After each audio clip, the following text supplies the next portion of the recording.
Welcome to the Art of Rebounding, where setbacks become setups and your bounce back is your breakthrough. I'm your host, Harold Lefty Williams, former pro athlete, motivator, and believer in second chances. Each week, we'll dive deep into stories and strategies built on positioning, persistence, and purpose to help you rise, rebuild, and reclaim your next chapter. This isn't just a podcast. It's your permission to rise again, and this time with purpose. Today's guest, I'm so excited about today's guest. We have team president for the Wisconsin Herd, two-time, yes, put some respect on his name, two-time executive of the year for the NBA G League, 2023 NBA G League Promotion of the Year, former franchise of the year. Come on, say something, ladies and gentlemen. Please welcome my man. Man, I love this guy, Steve Brandis. Lefty, thanks for having me, my man. I'm so excited to see you, man. Yeah. Listen, so the Art of Rebounding is about reposition, as you heard in the opening, positioning, purpose, persistence. What does a rebound mean to you? I mean, it's working hard. It's hustling. It's getting position. It's trying to get a second chance. Like you're working hard in life, and you go for that rebound, and it helps you like excel. It's not always the initial score. It's like it's putting in that extra work to get that rebound and just develop and keep growing. No, that's pretty cool. And what can you say was like during your whole process to rise into president? From the beginning, from coaching to, from there to now, what were some of the hurdles that you had to overcome to say, yeah, man, executive of the year, two times? Because some people think it's an overnight process. They think it's a microwave thing. Right, yeah, you know what I mean? It's working hard and it's working smart. It's not just about the people it's the people who know you. So you have to work hard and build a brand. Do you want to be that person that's late to things, or do you want to be that person that's on time? Do you want to be the person that volunteers to do things, or do you want to be that person that just sits back and doesn't do anything, right? So you build that brand. So you get to the position where somebody's like, hey, I need somebody that's good at this. And then they're like, hey, that's my man. Lefty's my man. So like that's what you got to build. Be a sponge. Like, knowledge is power. So always continue your education. Like, keep reading, keep learning, keep doing podcasts, listening to these great things. They're very helpful to help you grow, and ask questions. Like, and you'll just skyrocket. Your trajectory will just be off the charts. Now, listen, I hope that you're listening out there, because this is a guy who only knows how to shoot it to you straight, and he's very, very, very, very, very resourceful. And I like to say you can learn from your mistakes, or you can learn from other people's mistakes, which can help you get further. I like to learn from other people's mistakes because, some people don't bounce back. Some people they want to, they desire to, Steve, but they just don't have it in them to do it, right? So here we go. Let's talk this season. Looking at the season from where you were with the team to high hopes for next season with your team. Right. So obviously, like what I do is I run the business side, right? So I want to make sure that we are providing the first-in-class experience for our fan base, for our customers, our consumers. But our ultimate goal is to help our parent club, the Milwaukee Bucks, find the next rotational player, help develop guys, help guys that are injured, rehab. That's our goal, is to be a first-in-class partner with the Milwaukee Bucks and help them win the championship by being a resource or an asset, for the guys that they're developing on the floor. So we are the NBA G League. It used to be the NBA Development League. So we're developing players on the floor, and our goal is to develop that future Bucks, the young Bucks, as you will. Young Bucks, I love that. Yeah, and also the goal is to develop referees, through the league, but it's also to develop our front office staff. So my goal is to create a little tree of Steve that goes out and runs teams. I got a guy that's running the Osceola Magic now that worked for wow. me. Yeah, so. I'm trying to develop my staff as well. So we're developing people. We call it human engineering. No, I love that. So now, here's the part that I really love. Black History Month. I look at Promotion of the Year. I don't want to give it away. I'll let you talk about it. Take us through that process. Yeah. So it all started when I ran a team in Boise, Idaho. And I had this vision because Boise isn't diverse. Okay. And we needed to break that. Like, we need to tell stories. We need to, create diversity and like really champion it. And so I had this idea. I called up a buddy of mine who's a performance artist, Patrick Petcasso. Shout out to Hunter. Pat. Shout out to Pat, one of the best performance artists there is. And I said, hey, I got this idea. Let's go get estates permissions and let's paint their likeness, and then let's sublimate their image into the jerseys and have a player on, like, each player play with those individuals on their jersey to tell the story of those people, the influential black leaders, the stories that need to be told that are often overlooked. And we pulled it off the first year.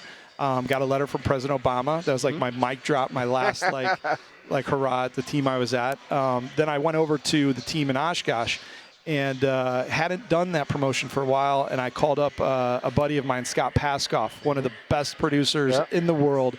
Shout out to Scott, my bro. Yep. and then he put me in touch with you and your team and your family, and we hit Pat Casso back, and I was like, Pat, we're gonna run it back. Pat Casso was like, absolutely. So this guy's a stud. Like, he's paints CEOs of different, Walmart and things like that. So he does a great job. So the last 2 years we've done it, or I guess 3 years, and we identify different people, different influential black leaders, and we tell their stories. So if you're interested, if anybody's interested, they can go to wisconsinherd.com. We actually are creating a repository, like a Black History Museum, where we're listing off all the people that we're recognizing and telling their stories so that our local schools in the state of Wisconsin can access that and use that for educational purposes. So our goal is to every year build that, and then my ultimate evil world domination is to take it league-wide. So I'm trying to work with the league, because it would be amazing if we could have every team in the NBA G League telling stories on a national scale that need to be told. So, I mean, they range from Dr. Tommy Smith to Wilson Smith III, the first black shoe designer in the industry at Nike. It's amazing to be able to tell these stories, and it's mind-boggling. Like, it's history that I didn't know, and I'm proud that I'm able to, like, help in one little way to help diversify. Because, like, even state of Wisconsin, where we're at in Oshkosh, where we play, it's not a very diverse market either. So that was one of the impetuses of bringing it back. So no, I thought first of all, I thought it was second to none. I thought that first of all, that game is sold out. Yes. Right? Yeah. The fans are amazing. Game's over. And you literally have to say, you don't got to go home, but you got to get the heck up out of here. Yes. That's pretty cool, right? Yeah. But that speaks to, that speaks to, like, what you're doing, what you're building, and how you are, what's the word I'm looking for? You're a trendsetter. Yeah, right? Yeah, we're trying. Like, I mean, we were blessed to have you there, Chew Smith, Paul Gaffney, Flight Time and Hang Time, and there was this organic moment where they were just out at court after the end of the game with, the first year Dr. Tommy Smith, and you guys are doing the Magic Circle. Magic Circle. Yeah, and just the energy was off the chart, and just people just didn't want to leave. Like, people stayed for like another 45 minutes after the game, and it's inspirational. Like, like the two themes that we've done most recently are Inspire on Purpose and Blueprints of Progress. Inspire on Purpose, the thought is, like, we're trying to encourage the youth, the future leaders, to, like, be the light. Everybody is the light, and they can inspire people and help them get to the next level.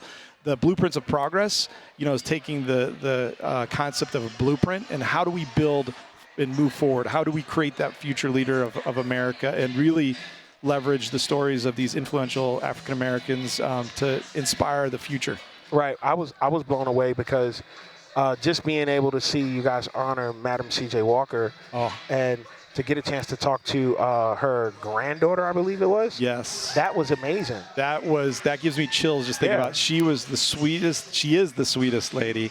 And I'm super proud of her family history. I think she just wrote a book that she released about her, I think her mom, maybe. I'm not sure the whole lineage there, but just great to be able to tell that story too. Because then they just came out, I think, on Netflix, I don't know, a year ago, a story behind Madam C.J. Walker. Yeah. No, so I just think that it's a great situation. I think that I feel like that night is almost like a playoff energy a little bit. It is. It's like it's got a finals energy, a playoff energy. It's just the buzz is off the chart. People are just pumped, and then we bring in, some of these legends, and some can't make it. Eric Monti was somebody, Godfather sitcom that did Good Years, Good Times, and Jeffersons, but his family came.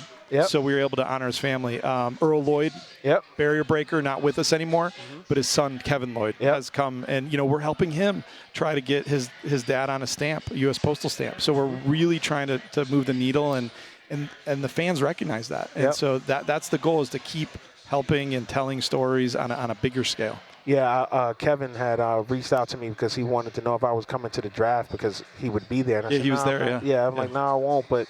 Man, kudos to you. So shout out to him. Kevin, Yeah, but I just love all of those things. We got a few moments left. There's one person who is driving in the car, maybe at home sitting on the couch, and they're saying, man, I hear what you're saying. That sounds great, but I'm not in that place where I feel like I can rebound. Right. I don't think I can bounce back. What happened for you, that's your story. Right. I just don't think that can happen for me for whatever reason, whether it be race or whether it be a single-parent home, whatever it is. This is your camera right here. Yeah. I want you to look in that camera and encourage them on how they can rebound and not give up on their dreams. Right. I would just share that everybody has low times in their life. My low time was my father passed when I was in first grade, and I just didn't think that life was that great, in the sense of, it just was frustrating. And I realized there are so many positive things in life, and it's just how you approach your day to day and how you look at things. The energy you put into the universe is the energy you're going to receive back. So if you're positive, if you surround yourself with positive people, you'll have a positive life. If you're always negative and surrounding yourself with negative people, it will be the opposite. So it's hard. It's easy for me to sit here and say that for anybody that's listening or watching, but really try to take a step back and ask yourself, how can I assess this situation I'm in, and how can I pull the positives out of it? Because every single situation we go through, there are positives and there are negatives, but try to lean into the positives, and then use those as building blocks to slowly, because it's not overnight, it's a stair step, it's slowly climb back to a place that you're going to feel better in life. So it's kind of an internal mental change, and it's how you view life and what you try to put into the universe. No, that's good. Listen, I like to talk about the 3 Ds, right? And this is what I share with my family. It takes 3 Ds. You need one day, one door, and one decision that will change your life. Yes. But in order to get to those 3 Ds, you have to have a mindset. Right? Yep. If you take a pot of hot water right now, we had it right here in front of us, and you put a potato in the hot water, and you put a boiled egg in the hot water, what softens the potato hardens the egg. And it's what's on the inside of you. You know what I mean? Right. So it's perspective, and you have to believe in yourself. You have to be your favorite conversation. Right. That's a great analogy. I love that. Yeah, thank you. I'm going to steal that one. It's all yours. Go for it. And so when we talk about rebounding, right? In high school, I grabbed 985 rebounds. Okay. Yeah, I was a 1,000-point scorer. I should have been 1,000. One of the games, we had clinched state tournament, and we were getting close, and coach wanted me to sit that game. I was 15 rebounds. I look back at it, and I start saying, man, if I would have just did this, it drives me nuts, right? To this day, it drives me nuts. But rebounding, the first thing that we try to teach a big man when he grabs the rebound is to chin it, and don't bring it what? Don't bring it down. Low. Right. You got to that's where you're the strongest with the leverage. And when you bring it down, right, the guards come down and they're able to swat it down. Yeah. And it's a turnover. Yeah. You lose position. Absolutely. Right? I'm going somewhere with this in a second, okay? So just bear with me. You lose position. So now we have to take that mindset into the real world, right? With what we're doing and what you're believing in. You're trying to be this entrepreneur. You're trying to go back to school. You might be struggling in your marriage. You might be a whole bunch of things. You have to position yourself, box out, right? And which means you have to turn your back on the thing. Yes. That's driving you nuts, right? And I gotta put my backside And on it. you gotta keep pushing it. You out. got to keep. You can't just Keep push out pushing. once. Yeah, You gotta not keep once. pushing, yeah. Not once. You got to keep pushing. But then you have to watch the flight. Yep. You got to watch what's in motion. Where it's going. Yeah. Right. And a lot of times I feel like people miss that moment. Yep. I did everything. I boxed out. Yeah, but you missed when the ball was in motion. You were Right. too afraid Right. to start over. Too afraid to make that next step to go after it. Right? This is not the season for you to do that. You have to go after it, grab it, chin it, and then keep it high. You got to keep it high. And what my coaches used to tell me is that this is legal. Yeah, well, with the pivot foot, with the pivot, you know, I'm changing it, you know what I mean? But that's what I feel will encourage you and strengthen you to go to the next level in the things that you desire to see in your life. Because, you know, so I have this thing called the corridor experience, right? And in the corridor experience, imagine yourself coming in the corridor. You have to allow the door behind you to shut before the door in front of you can open. Yeah. Sometimes you got to close some things. Right. Sometimes you got to put it to bed. And then as you make your way, watch this, there's hell in the hallway. Right. It looks like opportunity. Right, right. But it's a lot going on. It's a lot going on. And you got to keep going. But when you do, you land in your purpose. And then you have that aha moment. Like, yes, I'm so glad I did it. And you'll be grateful. You'll be thankful. And you'll be ready for that moment. Because you don't become executive of the year without keep going. Right. You see what I'm saying? Right. And the one thing I want to add to tied to that, it's not just on me. It's the people. I surround myself with good people. And if you're surrounding yourself with the best, you can become the best. Yep. Yeah. No, I think that is beautiful. That's so profound. And I hope that the listeners and the viewers, I hope you guys are really paying attention to this, because I've been giving you a lot of great guests with a lot of tangible information that you can reach up and just grab it. It's yours. Just go ahead and grab it. I'm going to take that. That's a nugget. I'm going to hold on to that. Or chin pop it. Chin pop it. I like that. I might use that. I might use that when you chin pop it, you know, because I think now is the time for everyone to be focused on their vision. I think that it's possible that they can make it. And I just love what's going on. So now let's pivot just a little bit. Sure. Give me 5 people in your life who helped you hold on to your vision and get you here. Now, anybody who knows him, he's not leaving you off the list. No, don't get, because it's on the fly. He did not know that I was going to ask this, so don't get offended. It's a tough one. Yeah, 5 people where you're like, you know what? I needed this one. At this time in my life, I needed that one. Obviously, you needed your wife, for sure. Right. So you got 4, so take that off the list. My wife, well, I can lump my kids in with that. There you go. Family. Yeah, you most certainly can. Perfect, Yep. So one that I've referenced earlier was my dad. Right, so he passed when I was young, but he was the inspiration or the drive for me to be the best. Got it. So that was like I internalized, like I want to make him proud day in and day out. Right. A gentleman by the name of Bill Eilert was somebody that basically resurrected the Continental Basketball Association. Oh, wow. And then he owned the Idaho Stampede, which was the Continental Basketball Association team I worked for. So learned a lot from him, and John Brunell, who was tied to him as well. Joe Wolf, who was one of my best friends, just passed last year from a heart attack. Learned amazing things and just leaned into him a lot for advice and such. And then I'm just going to be generic on the 5th one and just literally say it's every single person that's touched my life. Because I feel like our lives are like almost like a lava lamp, you know, like we're a bubble and we go up and down and we get big. I'm really big now, but we get big and small. You and me both. But you touch the different bubbles and you absorb the pieces of them, and it changes your life, you know. So it's almost every single human that I've interacted with has really put me on the positive path. So I want to shout out to everybody. No, that's good. And so we're running out of time, but what I would say is I like to play on words, right? Is the door closed or are we close, right? Some people think that the door is closed.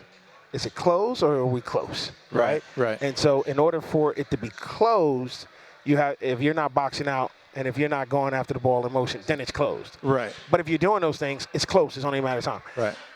Another play on words I use is the weight of the weight. Right. The weight. The pressure. The pressure of the weight. Absolutely. So in your life, what were some moments, very briefly, Right. that you felt the weight of the weight, but because you were able to get through the weight, the heaviness of it, Right. and being patient enough to wait, you got through it? Yeah, high level, going from my first team I ran to my second team because I was moved on from, and then I was looking for an opportunity for over a year, and then got the opportunity. So then the weight of launching the team, all the pressure of being the guy in charge. The Bucks handed me the key to the Ferrari, as you will. Oh yeah. And then I had to make sure that it was the best product we could put out. And I was able to surround myself with some great people, and we did that. So, Wow. yeah. Wow. No, I love it. Listen, it's coming to a close, but I mean, I could talk to you like forever. I want to be respectable of time. Absolutely. First of all, thank you for coming on. I really appreciate it. I do not take this for granted. You are one of the most genuinest people that I've ever met in my entire life. Thank you. And I'm forever grateful to know you. That's it for this episode of the Art of Rebounding. Listen, let me tell you something. Remember this. The fall is not what defines you.